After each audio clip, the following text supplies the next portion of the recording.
Eu mai am review la Kia EV6, dar între timp, deci că eu am fost printre primii care au filmat-o, între timp mașina a câștigat mașina anului 2022 în Europa, mașina anului 2022 în România, crossover-ul anului la Top Gear, mașina anului la What Car, mașina de tractat electrică în Anglia, Red Dot Award pentru design, a câștigat toate premiile din lume. N-a câștigat World Car of the Year, pentru că asta a revenit fratelui Hyundai Ioniq 5.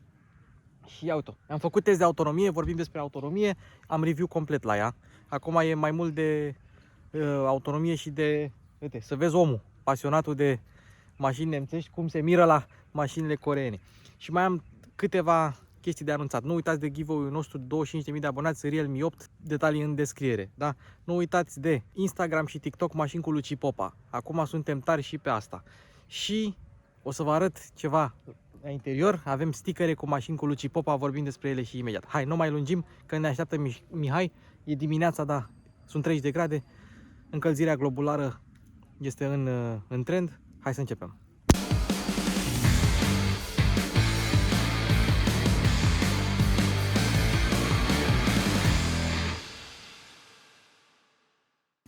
Ia zi, domnul Mihai. Eu ți-am zis, ți-am promis, dar eu când îți promit o chestie, eu mă țin de promisiune. Cu 3-4 luni întârziere, dar mă țin de promisiune. La câte promisiuni am eu de la tine?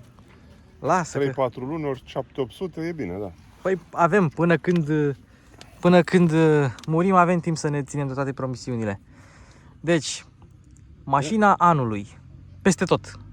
Deci, unde este fabricată? în Coreea de Sud, că doar nu Coreea de Nord. Are anvelope Continental. Anvelope Continental, da. Dedicate pentru... Evident, da. Continental Premium Contact 6. Nu i-au pus Sport Contact 6, i-au pus Premium Contact 6. Și nici nu știu dacă apare unde sunt făcute. Dar Continental cred că are și fabrică pe la coreeni. Știi că am testat un Volvo făcut în China și avea anvelope Michelin made in China? Da. Oricum, cu tot hate-ul care l-au mașinile electrice în prezent, Așa? mulți chiar nu vor să înțeleagă că sunt o parte din viitor. Nu viitorul integral, Da. dar o parte din el. Trebuie să evoluăm cumva, adică a fost căruța, apoi mașina electrică și urmează altceva după asta. Dar Dar au mai rămas unele mașini care încă sunt căruțe. Mai bine, încă sunt unul, maxim doi producători care fabrică căruțe în fabricile de automobile. Așa. Nu-i numim care, dar se știu. ia, vină ca să arăt ceva. Deci eu am filmat mașina asta și am condus-o de vreo 2 ori și nu mi-am dat niciodată seama de un lucru. Fii atent. Partea asta e plastic negru, doar ăsta e farul, dacă îți vine să crezi. Da, păi Nu e ți-ai un dat efect seama. optic. Ba, E da. un efect optic. Tu nu vezi foarte bine. Eu nu văd foarte bine. Oricum, foarte frumoasă, forme aerodinamice. Ce greutate are? Aproape 2 tone la gol. Exact. Păi da, da. Când te gândești că altele au 2 tone și... Păi asta este marea problemă încă a mașinilor electrice. Ia, ține asta ca Greutatea. să iau cheia, să arăt niște chestii. Ia, du-te la semnalizare. Ce să spun acum? Merge, nu merge, merge, nu merge. Dacă merge, nu merge, nu. Dacă încui sau despui mașina, Așa. sunt semnalizări fixe, dar dacă semnalizezi... Face ca BMW-ul, nu semnalizează.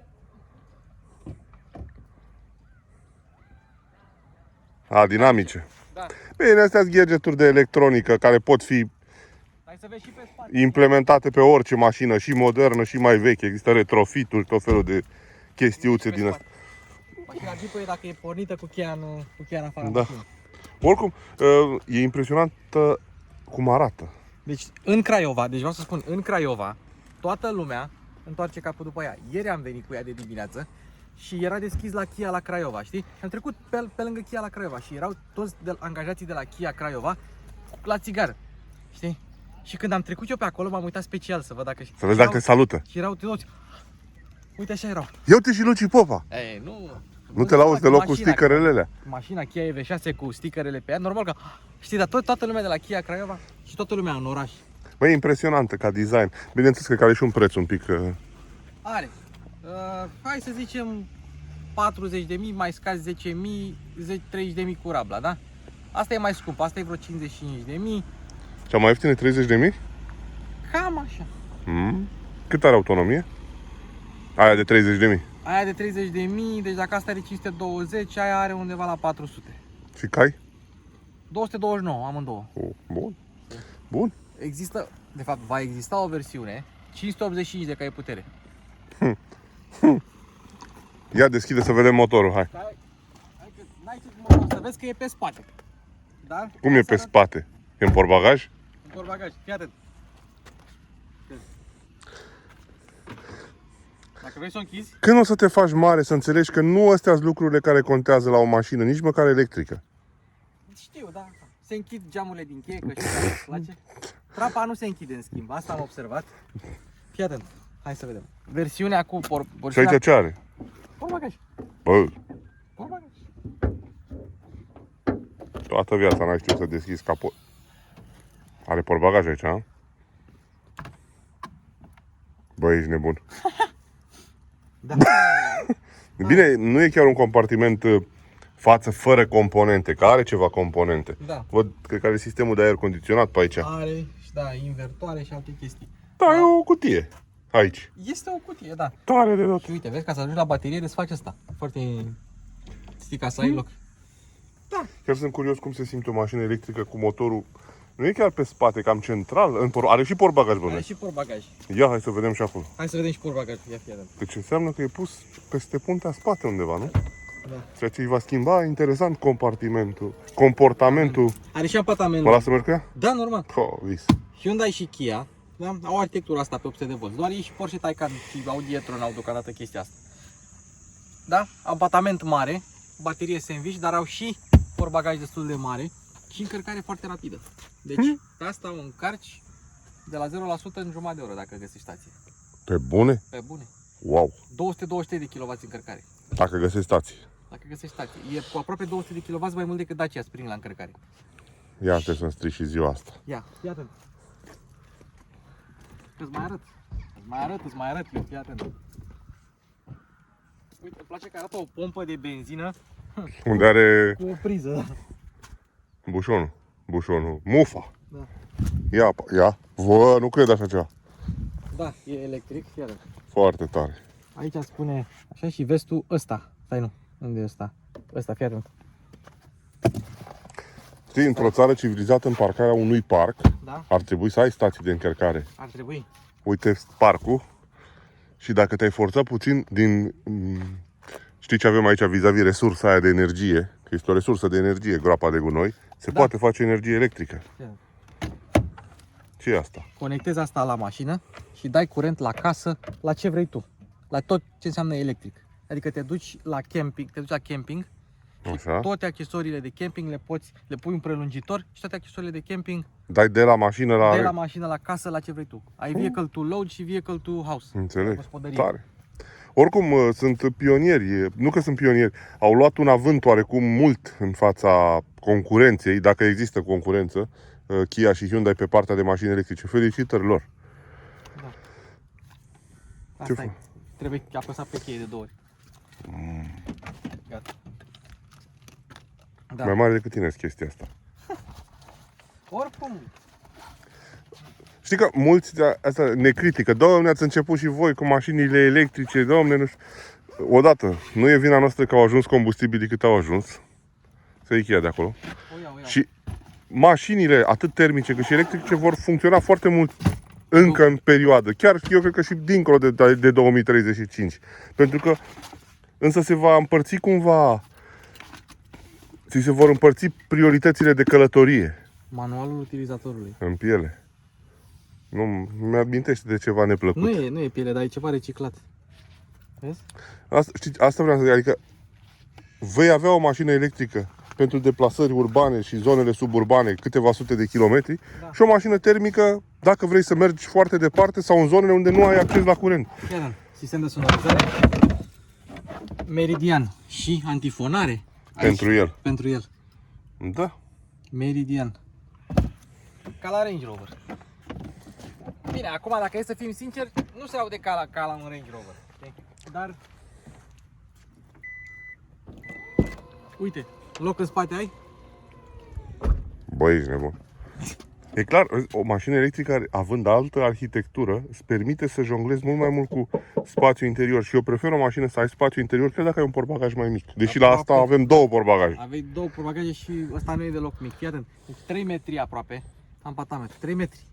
La mașină de 4 metri, 700, cam așa. O să te pui și în spate să vezi cum e. Da.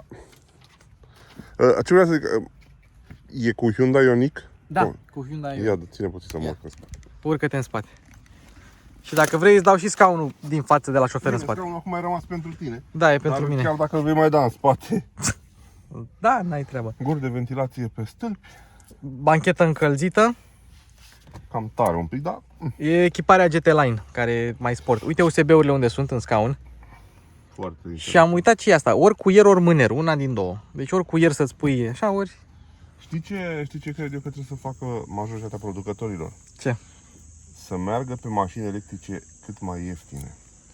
Adică, e ok că există echipare top, toate dotările, scaune, dar Pentru fă-mi cine o vrea. accesibilă. Fă-mi o Dacia Spring, că asta este succesul Hai să spun o acelui chestie. produs. Faptul că este accesibil.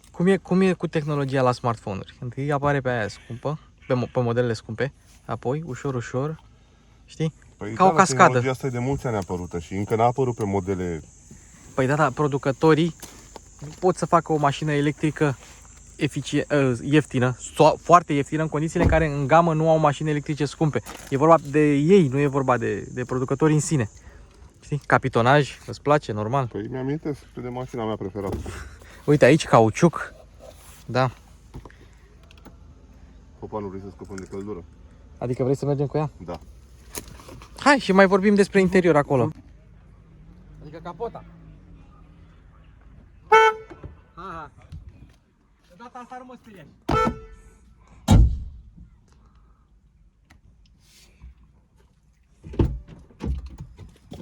Știi ce face asta foarte bine? Ia. Merge singur. Ce înseamnă merge singur? Adică pe autostradă tu semnalizezi și ea schimbă banda. Dă musca afară. Ai găsit butonul de start, foarte bine. Merge? Merge, nu? Da, merge. Dacă... Da. Dacă ai pornit-o cu centura, cu pedala de frână, e bine. Apropo, baga AC-ul de stinge, deci n-ai treabă cu ea. Bun. Lasă-mă să mă familiarizez puțin. Familiarizează-te. Deci, o chestie care mi s-a părut genială la ei, au inventat-o chestia Da. asta, să ai în bord, să semnalizezi banda lângă mort. respectivă. Foarte tare. Ajută mai ales pe autostradă când schimbi banda și depășești tiruri Da, sau da. alte chestii. Sunt foarte multe mașini care au unghiuri moarte datorită amplasării oglinzilor. Da. Și asta are.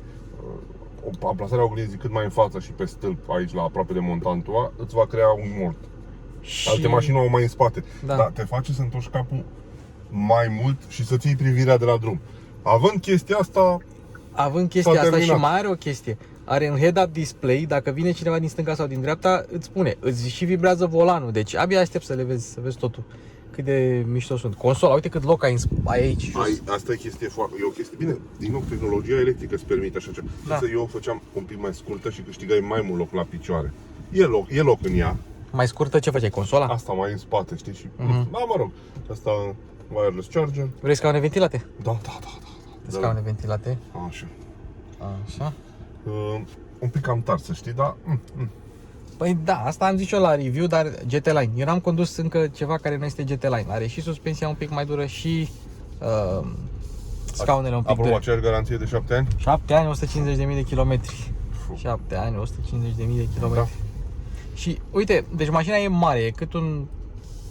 E mare. E o Da. berlină, e considerată berlină de clasă medie. Nu, asta e SUV de clasă medie. Adică, da. Crossover de clasă medie. Crossover, Tac, și acum schimb din Ia uite și pe ei noștri. da. Made in Craiova. Asta ar fi o mașină interesantă să o facă electrică. O să o facă, au anunțat-o. Să o facă, da. Când? Cum adică? 2024 au anunțat-o. Ha? Da. Are modul de condus ceva? Da, pe volan acolo. Drive mode. Normal, Eco, Sport. Hai, mergem pe normal. Merge pe normal. Că unul dintre noi e normal. Da, eu. Și Nu, eu. deci acum ai regenerare 0, dacă vrei regenerare, ai padelele acolo, pe stânga. Pe stânga și pe dreapta. E ca o frâie de motor, știi? Păi tocmai vreau să Dacă o dau în eco, probabil că atunci are... Nu. Regenerarea e independentă de modurile de rulare. Acum ești pe regenerare 1. Știi? Adică ai cea mai mică treaptă de regenerare. Dacă îi dai pe 0, n-ai deloc. Deci asta e iar o chestie la mașini electrice, trebuie să le înveți oarecum. Sunt mașini diferite față de Da, cele nu există mașină electrică, adică nu există două mașini electrice de la doi producători diferiți care să semene. Exact. Cum se stinge head-up display-ul, că mă enervează? Hai că-l sting eu. Uite, de exemplu, pe Foaie tine, de cât de mișto e asta. pe tine te enervează, știi? Settings, așa, vehicle, opa, așa, head-up display, așa, display mode, off, Așa. gata. Cât de dezvoltat meniu. Da. Și foarte mare. Mișto. Foarte mare și, fii atent, tot ecranul sau tot bordul e curbat. Vezi, nu e drept ca la alți producători. Păi să nu uităm, monitoare LG curbe, televizoare Samsung curbe. Vrei să știi care e Vin de chestia? acolo până la urmă. Unele din sistemele de infotainment de pe Kia nu am confirmare la asta. Sunt LG. Sunt LG. Știam înainte, vezi? Da. Normal că lucrează între ei. De ce când au furnizorii direct la ei în curte, ce să se ducă în altă parte? Și să ne amintim o chestie. Kia și Hyundai, oricât că și ele sunt niște mărci care au oarecum un hate asupra lor. Da. Sunt producătorul, concernul ăsta care a evoluat cel mai mult. Da. Deci la ei fiecare generație de mașină nu mai are nicio treabă cu precedenta. Exact. E un pas uriaș în față de europeni care, mulți dintre europeni, poate schimbă designul, dar păstrează 70% din componentele tehnice, schimbă tehnicele și păstrează designul și așa mai departe. Uite, dacă îți spuneam eu că acum 10 ani că va lansa Kia așa ceva. Nu, dacă spuneai unui român acum 5 ani că va exista o mașină românească electrică, te lua la înjurături. Da. Mai ales Dacia, știi? Da, ia. Power. Vrei să știi care e dezavantajul la o asemenea mașină? Îți sar câini, pisici în față, păsări în față, că nu aud. Știi? Și eu, fiind iubitor de animale... Că aceste Continental de care ne-am Da. votat, că se aud un pic, și nu sunt cele mai... Deși este Solate. Continental silent pe ele. Da. Dimensiune mare. La electrice am observat o chestie. Lipsa motorului termic și a sunetului și a vibrațiilor cauzate de acel motor. Da, îți face să se audă mai mult. Mai mult, da. Bă. Ce? Autohold. Acum ai activat. Da, e fii atent. Fii atent, fii atent. Wow. O, ești nebun, cât e de tare. Da. Deci Poți să chiar te să uiți. iese Ia la- semnalizează. A, nu semnalizează. Da. Nici blit, nu le face. Nu le face. Ia dă din spate. Bă, dar cât e de tare. Da. Da, nu face luminile. Mă rog. Nu face luminile. Zi mersi că le face. Există și o opțiune să o muți din cheie, știi? Se numește Smart Park Assist. Am prezentat eu la Sportage, asta nu are. Oricum. Da. Dar uite cât de repede răspunde, știi? Adică cât de repede generează imaginea. Asta e ceva fabulos, știi? Și roata se învârte, ea virează de volan. Da. Da. Păi și semnalizările dinamice. USB-uri, USB-C-uri, o grămadă. Lumini ambientale, uite aici sunt luminile ambientale. Și în uși și în bord. Oricum știi ce observ la Kia și la Hyundai? Ce? Cu mașinile electrice îi atacă de fapt pe favorita ta Toyota. De care ce? a rămas tot cu hibride. Au scos acum BZ4X-ul, știi? Da, da. Kia și Hyundai câte modele au? Dacă este să le aduni, iau vreo Păi, ce 3 vorbim? deocamdată și o să mai facă. Păi, ce vorbim exact? Păi nu e Toyota cel mai vândut producător? Așa se spune, dar nu se specifică exact că Toyota este singurul producător care are fabrici pe toate continentele și Toyota vinde foarte multe pick-up-uri. Da. Adică e un producător oarecum nișă care face și altfel de mașini. Păi uite, adică- și Mercedes face dube, dacă e să o iei așa. Exact. Bine, Mercedes e cel mai mare producător care face de la cel mai mic vehicul la cel mai mare autocar. Da. Contează și, da, Toyota face și pick-up-uri, dar contează, uite. Hyundai, Kia nu s-au axat pe pick-up-uri, dar au lansat acum Hyundai Santa Cruz, care e un pick-up micuț așa. Eu aș vrea să testez un Santa Cruz. E făcut pe platformă de Kia Sportage Deci, și de Hyundai Tucson. Este în momentul în care apeși pe Climate, îți schimbă Dar nu ți arată gradele nicăieri? Uite-le. Ah, bă, da, stai că nu vedeam. Îți schimbă din volum Da. în... Uite, și de aici schimbi înapoi în volum. În volum, știu, da, foarte mișto chestia asta. Și avem și pompă de căldură la asta, deci costă 1000 de euro. Avem pompă de căldură, costă 1000 de euro. E bună iarna. Salvează bateria. Salvează bateria e în compartiment termic? Ai de? E preîncălzită, prerăcită, are management termic, are tot. Are. La o mașină pe 800 de volți care poate să încarce cu o viteză atât de mare, nu-ți permiți să ai bateria încinsă, pentru că ea oricum se încinge când o bagi la încărcat. E o sticlă de apă acolo în spate. Ia. Oricum, asta e altă chestie. Chiar dacă îți plac mult mașinile termice cu putere, puterea care o livrează un motor electric este complet altfel. Da. Nu ai nevoie să aștepți niște ture, nu va trage mai sus, mai jos. O accelerație e pur și simplu liniară, pentru că e un motor electric. Dacă motoarele termice, în special cele turbo, da, ele cresc, ei bine, aici e răspunsul instant și după aia scade, pentru că riști să trage din baterie. Da, să tragă din baterie prea mult și ele sunt limitate, că ele ar putea duce. Nu știu ce să zic, dar dacă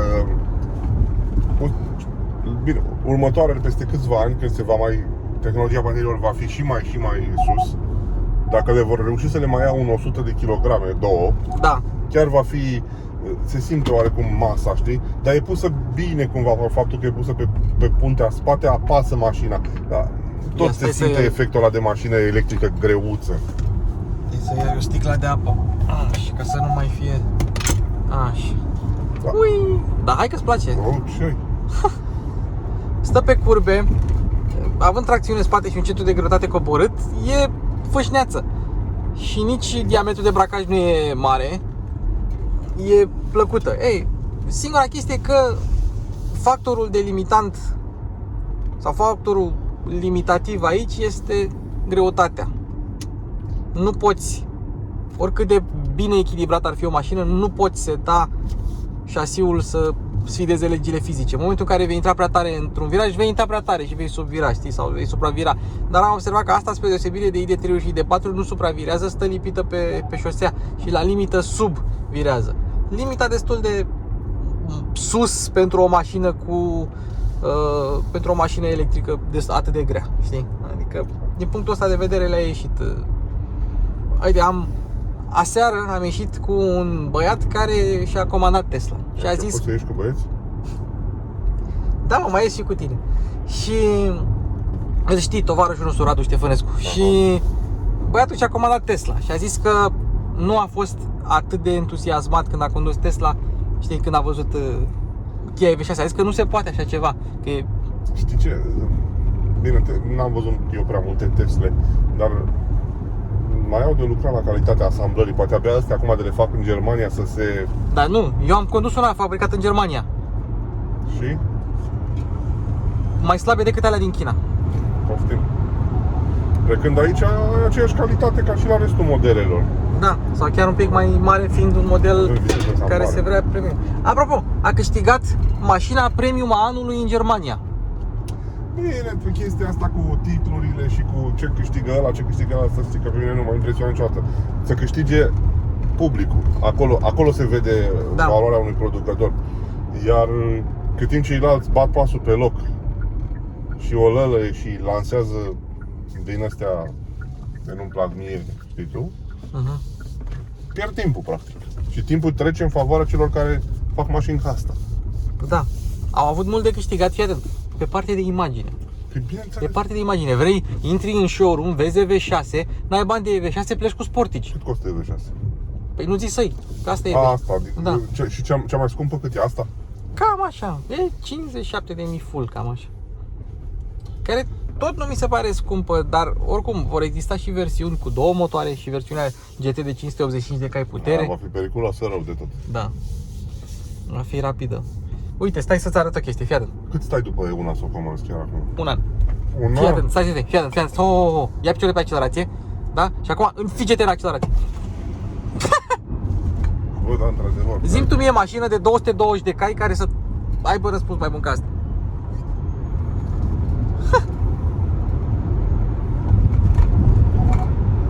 Periculos. Periculoasă rău, să știi. Da. Ei, dublează-i și încă ceva puterea și vezi atunci cum e. Aia la 500 de cai. Știi? Că da, există mașini care sunt mai rapide, electrice mă refer. Da, că există mașini cu putere mai mare, dar au reglat astfel încât răspunsul chiar să fie un pic violent așa, câine. Nu te aude, vezi? Câinele, Da, nu te aude. Hai să mergem și pe Eco. Hai să mergem și pe Eco. Are și drive mod snow? Da, Și modul snow ce face? modul snow îți limitează și mai mult cuplul ca să la nu viteze joase, să nu patineze, da. Mod snow. La celelalte, la generația trecută, la Eniro, S-Soul și așa mai departe, dacă țineai pe hold, aveai Eco Plus și atunci puteai să traversezi continente cu ele. Erau limitate la 90 de km pe oră. Hop. Și îți limitau absolut tot și am reușit să scot 550 de km autonomie reală cu un Eniro mergând pe Eco Plus. Păcat că nu mai au Eco Plus aici. Păcat. Păcat. Știi care e chestia? Toată lumea vrea să vadă cum trage mașina asta, dar avantajul ei este Că nu trage din buzunar. cum merge, da. Nu trage din buzunar. Păi da, uite, eu am încărcat-o acasă din fotovoltaice. Spune-mi tu mie, de unde tragi? Hai recunoaște că iar ai sărit gardul azi noapte la vecini, iar ai băgat prelungitorul aici și ai încărcat mașina. Cum faci de fiecare dată când prinzi o mașină electrică? Vrei să știi care e chestia? Că și vecinii trag la transformatorul nostru, deși da. Da, bă, nu este. Oricum, vrem, nu vrem, trebuie să ne adaptăm cumva și să începem să ne înțelegem. Dar din nou trebuie ca producătorii să scoată modele accesibile. Pentru că aici apare eterna acea întrebare. Doamne, mi-au o mașină termică mai ieftină și de restul de bani cât merg. Uite, deci Kia a câștigat așa, mașina anului, în Europa, în România, toate premiile pe care le-am spus eu, da? Când a fost concursul Best Electric Car România, Da. a ieșit pe locul 2. Păi locul 1 ce-a fost? Renault Megane electric, pentru că factorul sau unul din factorii determinanți a fost prețul. Eu ce spun? Și Oricum, Renault Megane electric va fi și el un succes. Va fi un succes pentru europeni, pentru că are un preț de 30.000, cam așa, nu? da, chiar mai puțin de Chiar mai 30.000, puțin. da. E o compactă, europenii și cam toată lumea Da. compactă e exact ce trebuie. ID3, ID4, dacă ar scoate Kia un SID electric, mâine l-aș cumpăra. Mâine. Mâine. Stai mă că au E-Soul-ul, dar mă refer compactă, nu înaltă, știi? Ceva să fie un pic mai O aerodinamică. mașină ca asta, cu dimensiunile astea și cu spațiul ei de transport și de depozitare, e cam exact ce trebuie. Adică e un concurent pentru... Ea e, într-adevăr, mini-cross... Cum e considerată? Crossover, dar... Crossover, nu da. e foarte înaltă în așa fel încât să zici, dom'le, N-ai cum să faci o electrică foarte înaltă, știi? Pentru că îi scazi din autonomie degeaba. ai o gardă la sol suficientă ca să te descurci într-un oraș. Da. Cum Și să... nu-ți trebuie jantele pe 20 de pe GT Line. Poți să-ți iei pe 18, poți să E, cu jante mai mici mai câștigi ceva la consum. mai câștigi, da. Și nu îți iei GT Line-ul. Dar am observat că preferatele sunt GT Line-uri.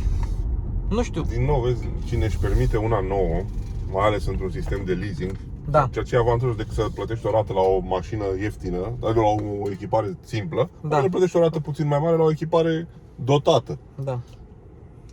Și nu știu dacă văzuși materialul ăsta cum se simte. E ceva material moale, uite. Nu, la material e ok, ca... Sunt Materialele sunt moderne, peste Tesla. dar exact, adică sunt materialele acestui grup, știi? Și finisajele, însă tehnologia din ecrane și dimensiunea lor e un super plus. Da. Și tehnologia, deci Apple CarPlay pe tot ecranul, Android Auto pe tot ecranul, 1000 de USB-uri. Faptul că se conduce singură. De exemplu, dacă vrei Cât timp poate să meargă singură fără să intervii? 2 minute? poate să meargă un minut și ceva, Nu știi? știu Dar ceva. tu ce trebuie să faci? Să pui mâna pe volan. Nu e ceva greșit.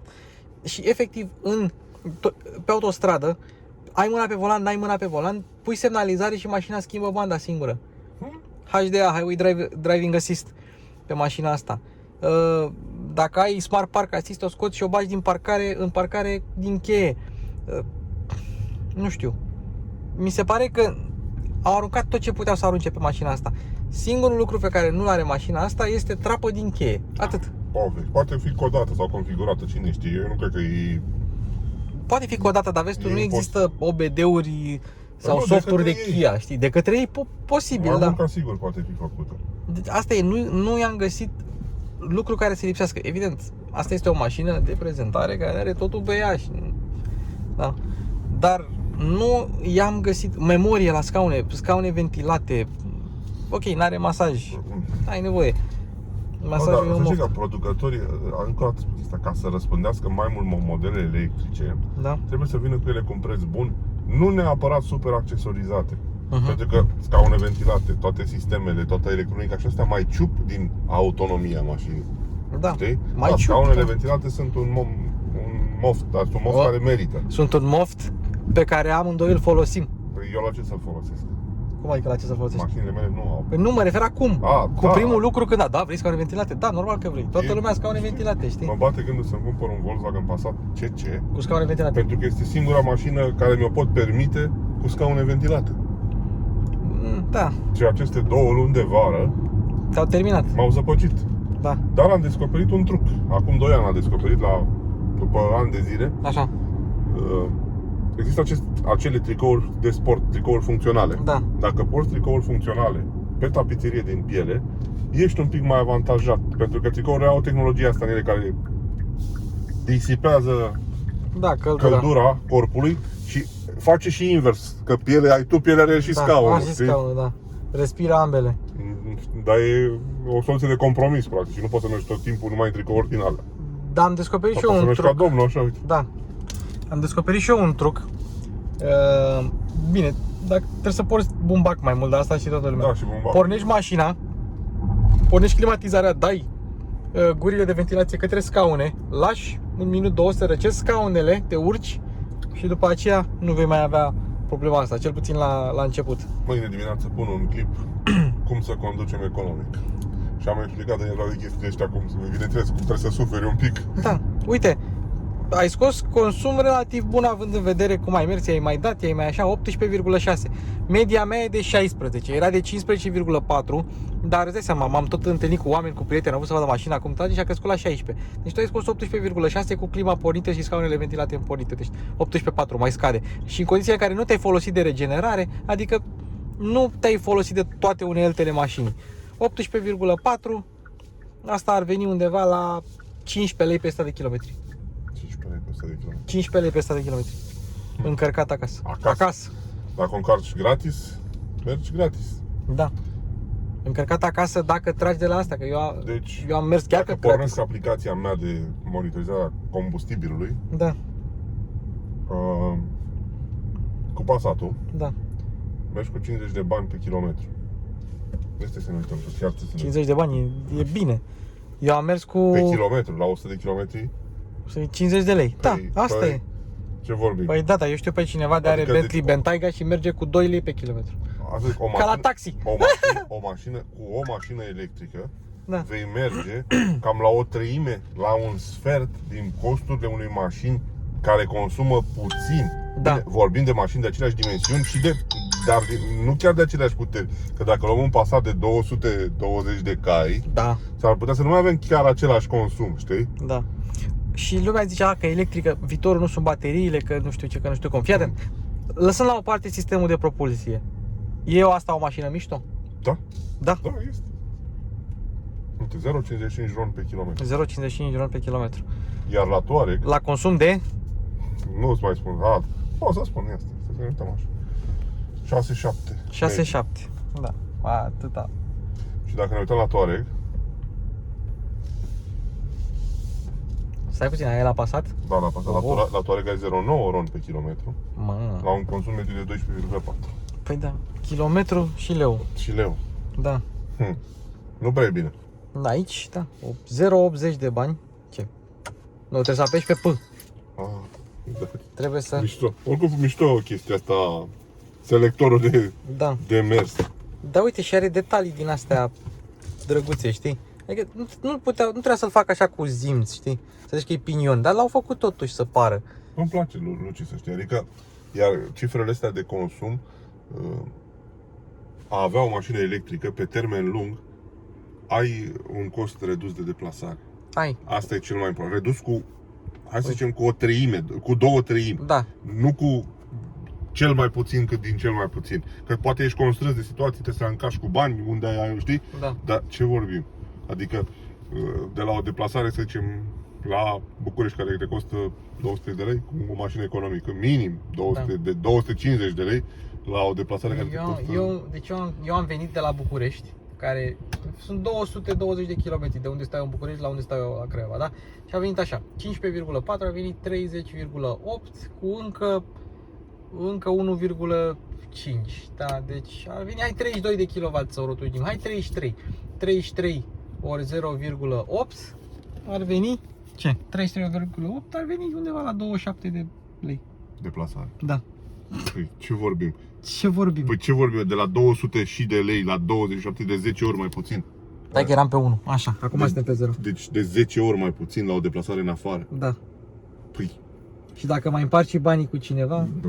tu bine, tu ai fi în stare să iei BlaBlaCar și cu mașina asta. Nu, Doamne ferește. Dar asta zic, vrem, nu vrem, trebuie să înțelegem că transportul greu, trenurile sunt pe curent. În zone neaccesibile, unde nu sunt linii și așa, acolo se va merge pe combustibil fosil. În 20-30 de ani, asta vom avea. Problema, știi care e cel mai mare dezavantaj la sistemele de propulsie electrice? Deci, motoarele sunt foarte eficiente, dar și ai putere instantă, poți să scoți putere multă fără nicio problemă din ele. Ei, problema este depozitarea curentului. Nu am descoperit un sistem ușor de depozitare a curentului. Benzina, bagi 50 de litri, 50 de kg, ba chiar mai puțin.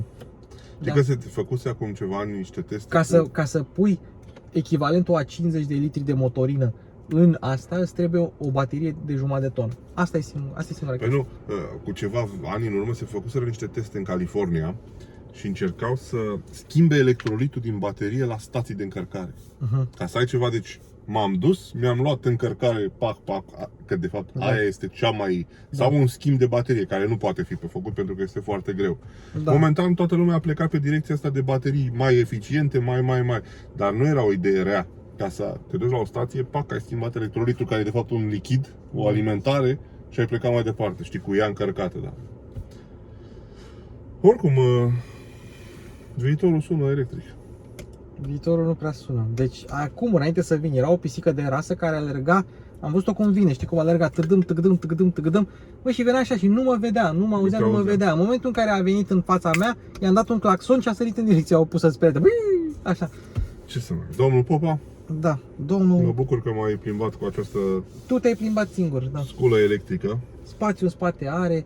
Deci mie mi-e foarte, foarte greu. În afară de, cum ai zis și tu, pe GT Line sunt scaunele. Dacă vreți ceva mai confortabil, luați scaunele non-GT Line. Deci în afară de scaunele un pic rigide și cheia din trapă, au făcut o mașină care a meritat să câștige. Apropo, că zice că câștiga mașină electrică, mașina anului. Și din 7 finaliste, 6 erau electrice. Păi, adică e clar că pe aici ne îndreptăm. Nu e un lucru rău.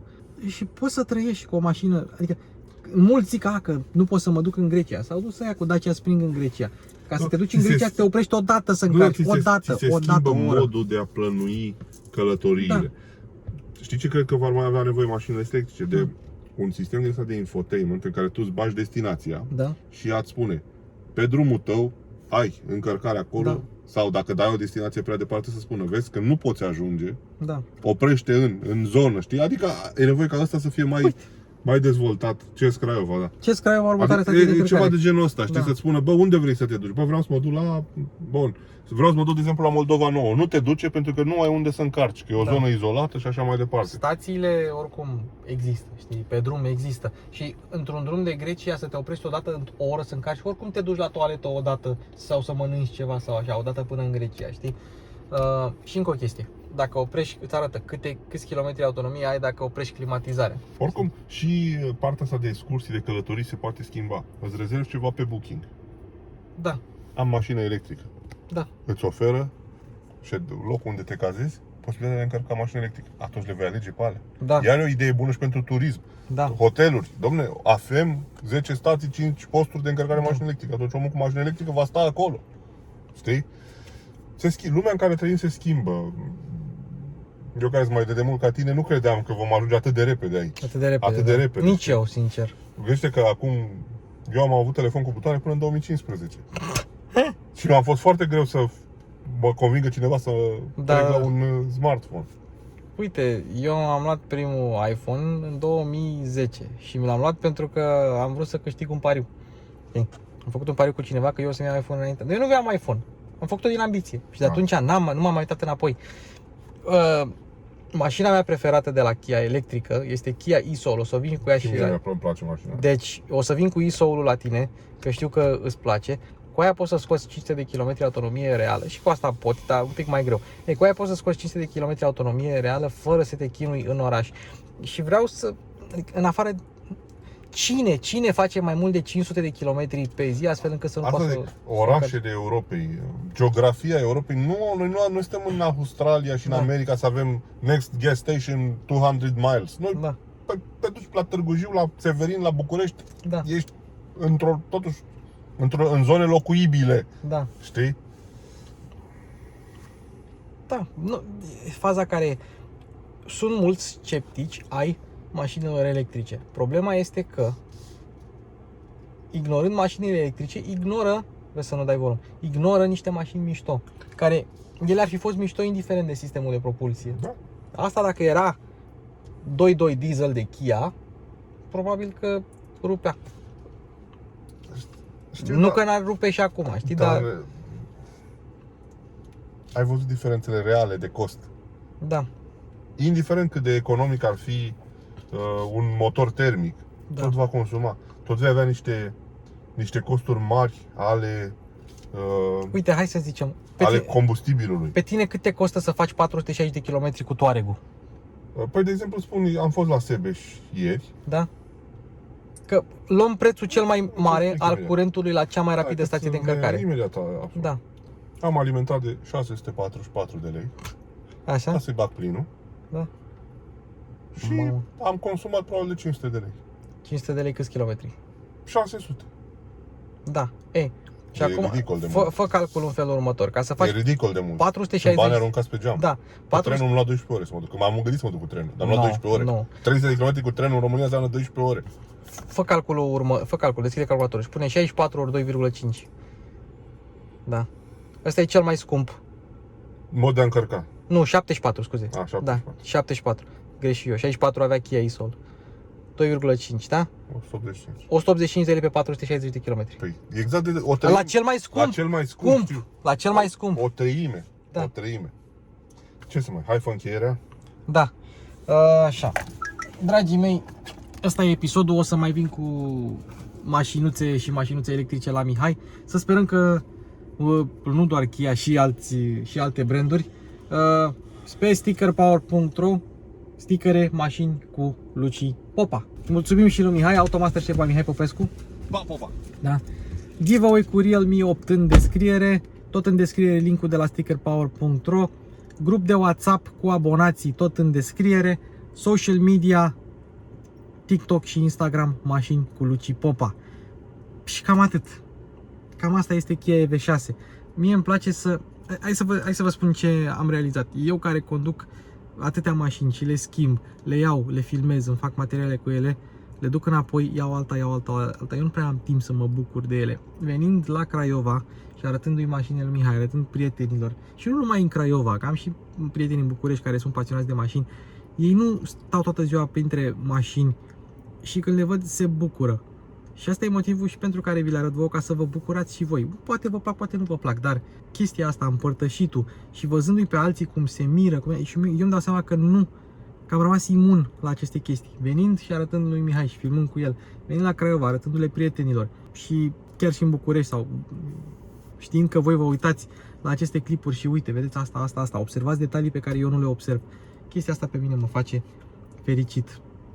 De acum încolo, dacă o să mă întâlnesc vreodată cu vreunul dintre voi în trafic, pe stradă, o să vă dau câte un sticker cu mașini cu Luci Popa. Și cu asta am terminat. Mulțumesc lui Mihai, mulțumesc Kia România, mașini cu Luci Popa se încheie.